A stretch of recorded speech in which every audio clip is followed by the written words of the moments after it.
وادی نیلم میں برفباری کے باعث لینڈ سلائیڈنگ سیاح محصور ہو کر رہ گئے۔ بجلی اور انٹرنیٹ بند ہونے سے شہریوں کو مشکلات کا سامنا۔ مزید جانتے ہیں نمائندہ بول نیوز نیلم ممتاز احمد بٹ سے۔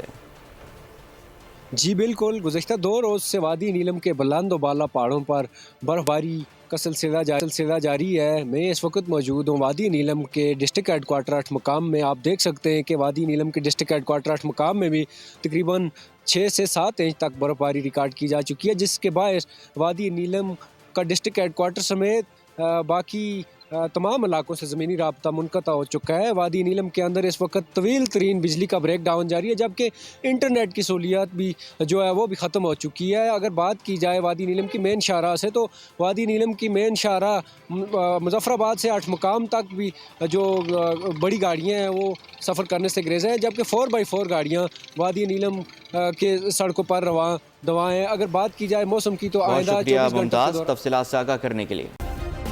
سبسکرائب کریں اور بیل دبائیں تاکہ کوئی خبر رہ نہ جائے۔